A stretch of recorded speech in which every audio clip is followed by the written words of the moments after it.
الحمد للہ وکفا وسلام علی عبادہ الذین اصطفى اما بعد۔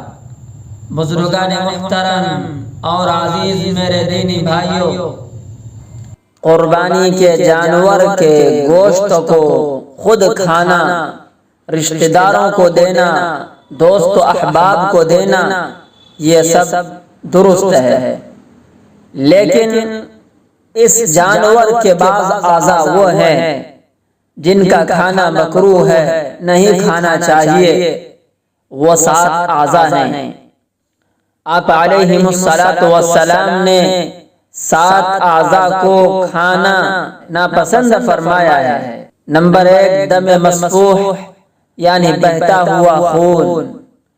مادہ جانور کے شرمگاہ، نر جانور کے خصیتین، غدود، ان کا کھانا بھی مکروہ ہے۔ نر جانور کی پیشاب کی جگہ اور مثانہ اور پتا، یہ 7 اعضاء ہیں جن کا کھانا مکروہ ہے۔ غدود سے کیا مراد ہے؟ میرے بھائیوں،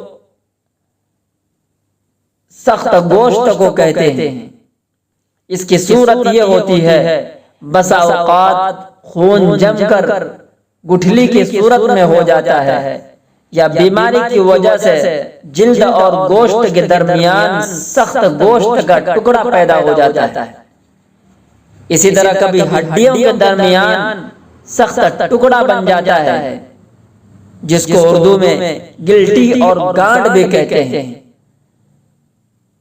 غدود سے مراد جانور کے جسم کا متعین حصہ نہیں ہے جو ہر جانور میں موجود ہو، ایسا نہیں ہے، بلکہ بیماری کی وجہ سے کسی جانور میں ہو سکتا ہے۔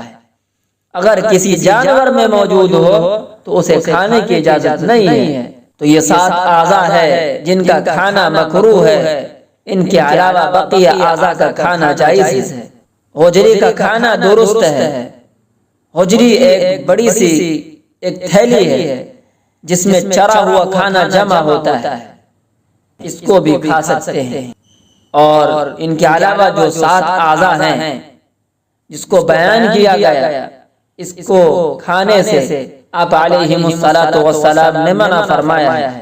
اس لیے ہمیں ان کو کھانے سے بچنا چاہیے، غلط فہمیوں میں نہیں رہنا چاہیے۔